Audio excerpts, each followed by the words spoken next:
Once upon a time, in the heart of the Amazon rainforest, there was an ancient city known as Zath'Aru, a place of mystery and wonder that had been lost to time. Hidden deep within the jungle, its existence was known only to a few, including a disgraced archaeologist named Ethan Hayes. Years ago, Ethan had set out to find the lost city but had been forced to abandon his search when he uncovered evidence that threatened his career. Now, haunted by his past mistakes, he lives a solitary life, drowning his sorrows in cheap whiskey and takeout food. One rainy evening, Ethan's phone rings. On the other end is his estranged brother, Leo, a former Special Forces operative who now works as a mercenary. He tells Ethan that he's discovered a piece of an ancient map that leads to the lost city and that he believes it could be the key to unraveling its secrets. But Leo needs Ethan's help to decipher the map's cryptic symbols and navigate the treacherous terrain. Initially reluctant,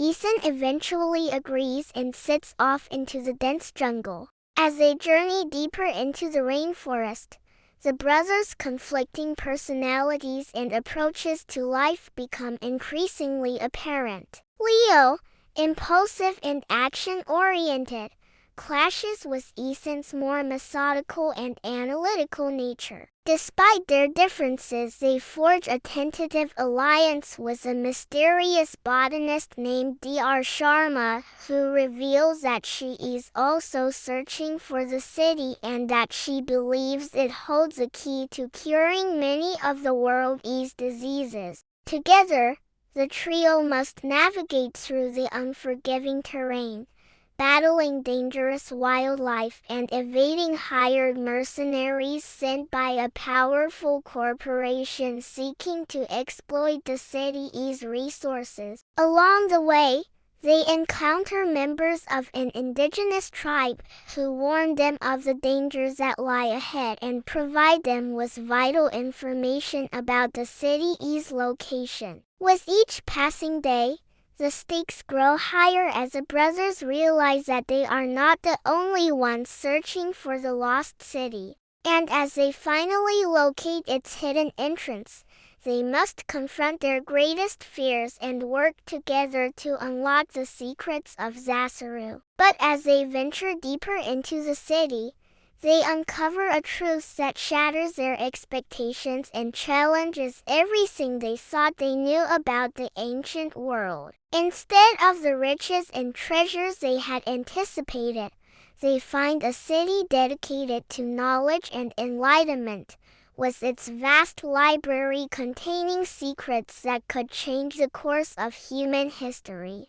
However, their discovery doesn't go unnoticed, and they soon find themselves in a race against time to protect the city from those who would exploit its power for their own selfish reasons. With the fate of the ancient world resting on their shoulders, the brothers must put aside their differences and embrace their unique strengths to overcome the challenges that lie ahead and safeguard the legacy of Zath'Aru for future generations. Will they succeed, or will the secrets of the ancient city be lost forever? Find out in today's exciting adventure. Once they've met up, they have a huge fight. Leo believes Ethan has changed, gotten weak and soft since they last saw each other. Ethan believes Leo hasn't changed at all. He's still immature, irresponsible, and reckless. When Leo learns that Ethan left their father to die alone after their mother passed away,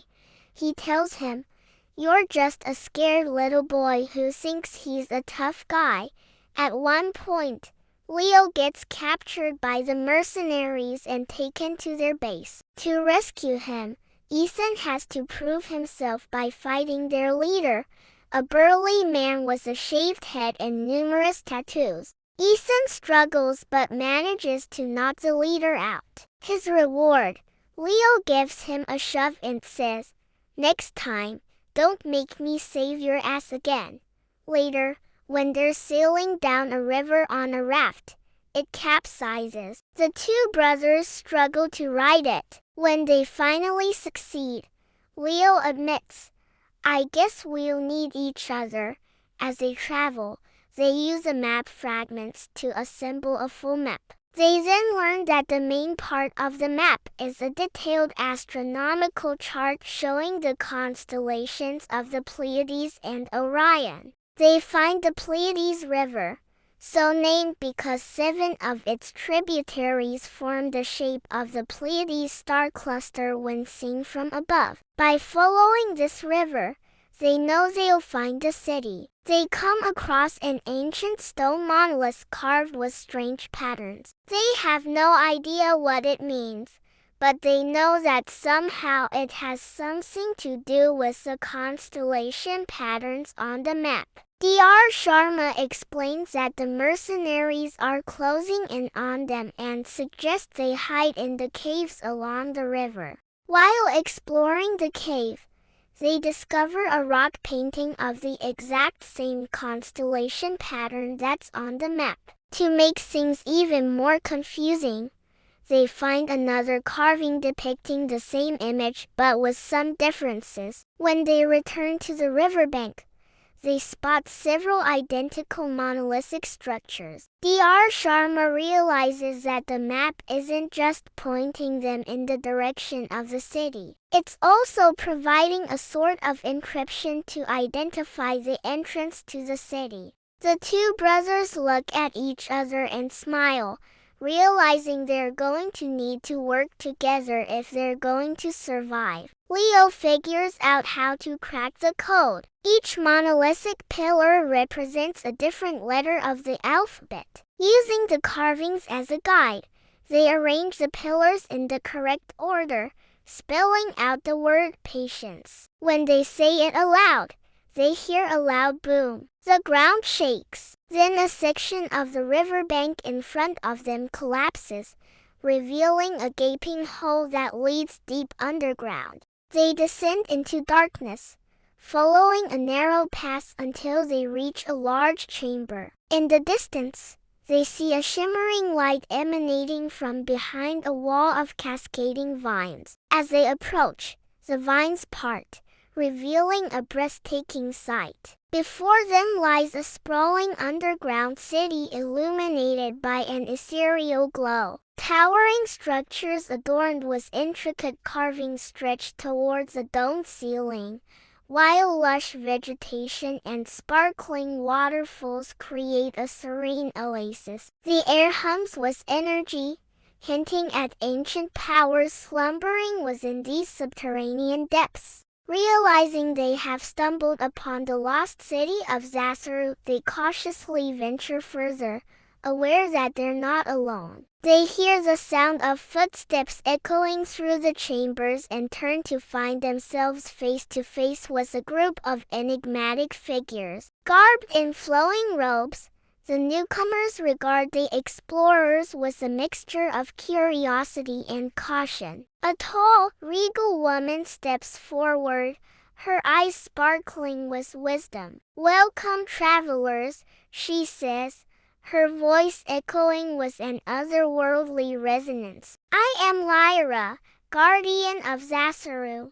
What brings you to our hidden sanctuary?" Her gaze sharp, she assesses the explorers, sensing their connection to the legendary city's fate. Tensions rise as Lyra questions their motives, and they must carefully navigate her scrutiny to earn the trust of the city's protectors. The explorers recount their discoveries and the urgency of their quest, hoping to gain an alliance against the impending threat. However, Lyra remains skeptical, torn between the city's ancient traditions and the possibility of forging a new path. As the explorers strive to prove their trustworthiness, they must also contend with the enigmatic guardians who stand ready to defend Zath'Aru's secrets at all costs. The fate of the lost city hangs in the balance as alliances are forged and secrets unveiled,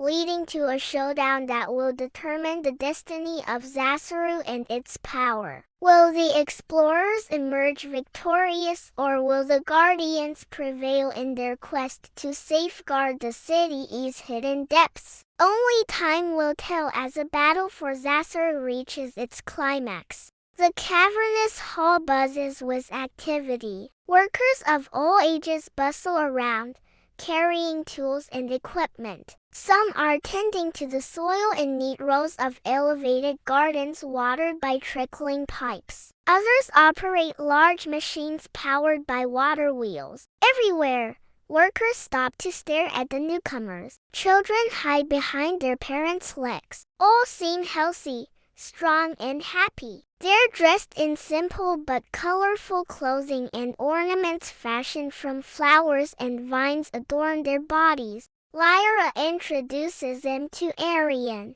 a young man who served as the city's cartographer, historian and chief librarian. Though born in Zath'Aru, Arian knows little of its history. The elders believe it would be too great a burden for anyone to bear. Since the city was rediscovered 18 years earlier, it's been kept secret from the outside world. When asked how long it's been since Zath'Aru was abandoned, Arian replies, "Time has no meaning here. We live in the moment. For us, now is the only time that matters."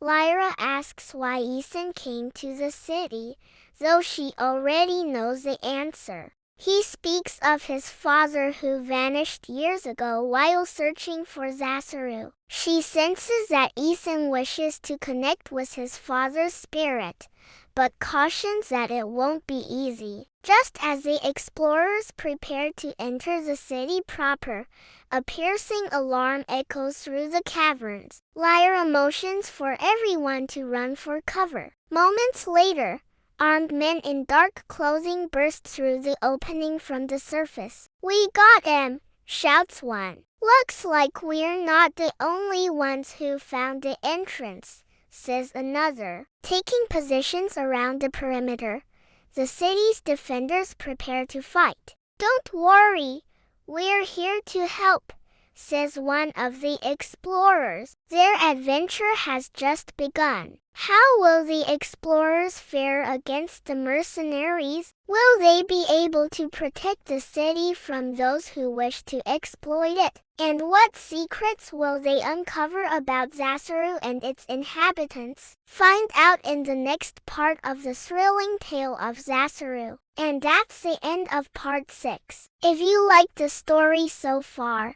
please let me know in the comments below.